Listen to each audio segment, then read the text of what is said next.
Bunu yazmamdaki sebep Çanakkale ruhunun bende oluşturduğu etkilerden bir tanesidir. Çanakkale'de şehit edilen atalarımız, orada bulunan fedailerden ve İslam'a verdikleri iman gücünden dolayı, karşıdaki küfrü yok ettiklerinden dolayı böyle bir ilham bana geldi. Çanakkale gibi ümmet için, Kur'an için, Müslümanlar için, İslam için verilen bir savaşta, bir mücadelede ve bu mücadelenin barış öykülerini yazarken gerçekten çok mutlu oldum.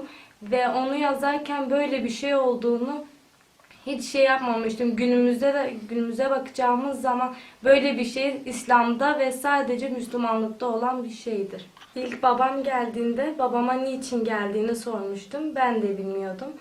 Niçin geldiğini sorduktan sonra babam Türkiye birincisi olduğumu ve onun da duygulandığını söylediğinde ben de duygulandım. Gerçekten hani böyle bir şeyin benden çıkmasını, hani bu şekilde çıkmasını gerçekten ben de beklemiyordum.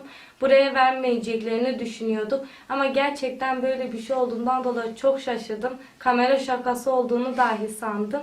Ve böylelikle hani arkadaşlarım da yanındaydı. Mutluluğumu hem babamla hem de arkadaşlarımla paylaştım. Kültür Bakanlığı'ndan ilk aradıklarında kızımın şiir yarışmasında birinci olduğunu, hakikaten bir baba olarak insan seviniyor.